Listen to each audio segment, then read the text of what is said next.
is up, you guys? It's me, Chamberlain, and welcome to my channel. I'm here today in my room, chilling. Snowpocalypse 2016. I hope everyone is staying warm and safe during these icy cold times. You know what I realized today, you guys?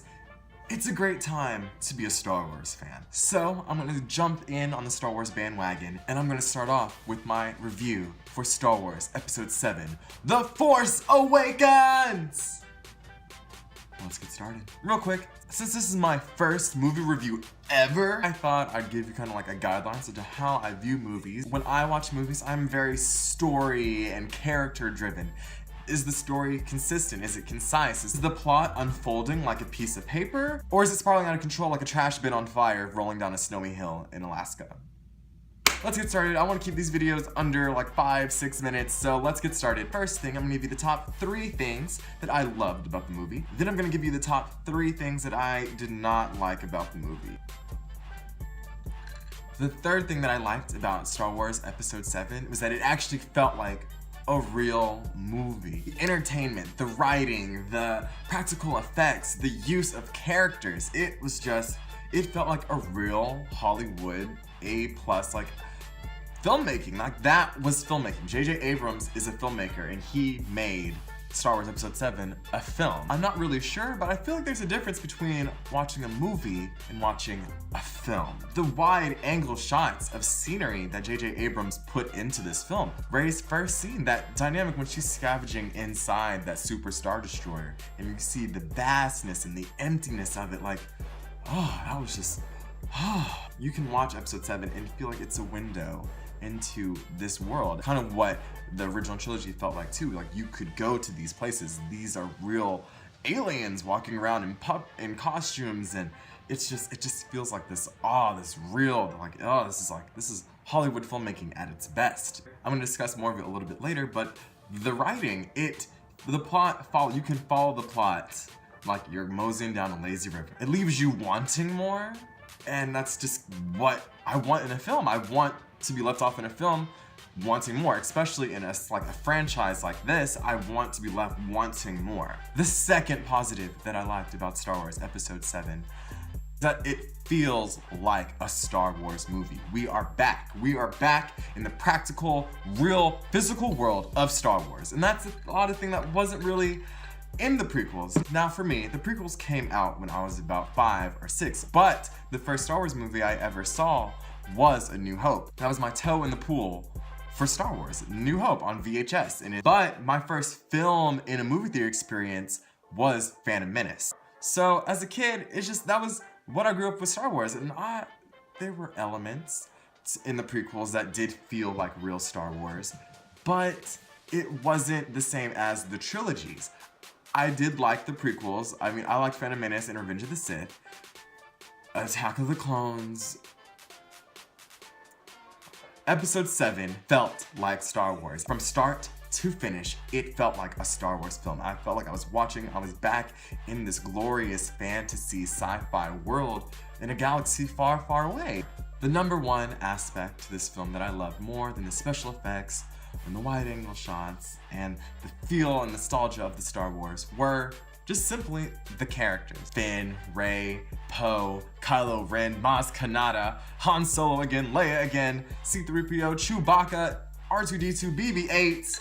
It was like taking a breath of fresh air to see characters that have personalities. They're beyond the two-dimensional character space. These characters have depth.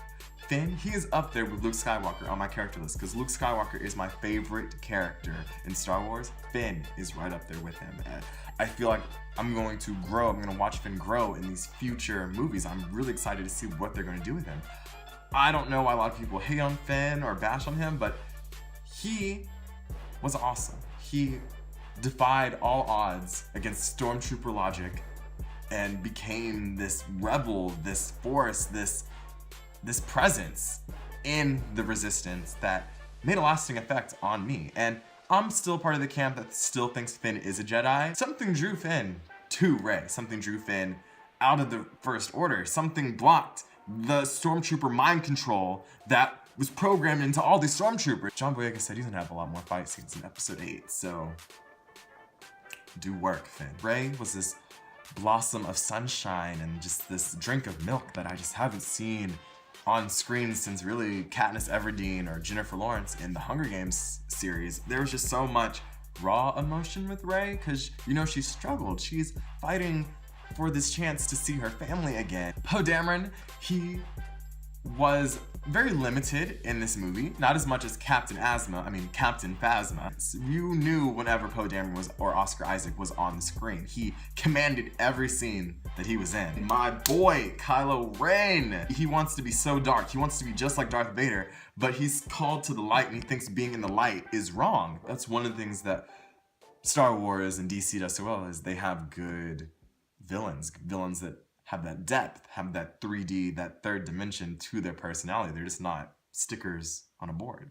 I'm so excited to see where these characters are going to go in the future. I know they just announced episode 8 was pushed back to December. We go gather with our families for Christmas and go see a Star Wars movie. I think that's a great thing to have. It used to be Harry Potter, and it used to be Hunger Games, it was The Hobbit. Now I'm glad that the void is being filled with Star Wars, because I love me some Star Wars. It is time to discuss the negatives. I really had to search for these negatives, but you gotta have the positive and you gotta have the negative, right? The other thing I didn't like about this movie is just like with every new franchise or every new thing, it is not really like the movie's fault.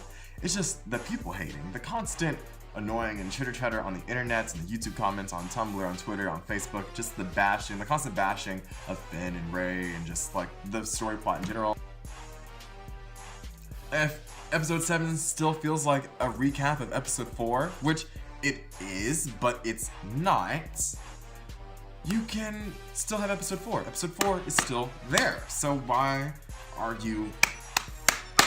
It's not really the movie's fault people are hating, they're just people being people on the internet. So number 2, Starkiller Base. And it was really cool visually to watch, but it was just kind of there. It was just kind of blah. Like, yes, they had that giant action set piece on Starkiller Base at the 3rd act of the film, but it just kind of gave everything for all the other characters to do. It gave the Resistance something to do, while the main focus really at the end was on the Kylo Ren, Rey, Finn, Han Solo situation. I'm not gonna spoil too much, but something is going on during all this time that just go watch the movie. But yeah, it's just kind of there. It does its thing. It's the Death Star of the movie, and yes, it's 30 times bigger than the Death Star, but there's no lasting effect on Starkiller Base because now it's gone.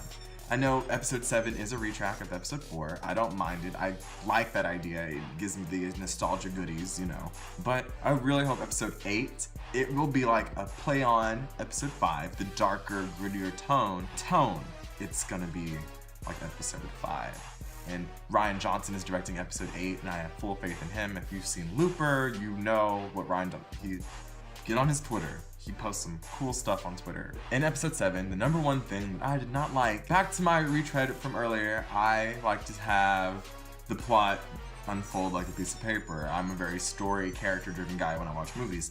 So in episode 7, there were some instances in the movie where things happen just because it's a movie. These scenes happen because it needs to further the plot and get the characters where they need to go. And I don't mind it. It's not like a major thing, but I had to have negatives in this movie review because I can't just praise.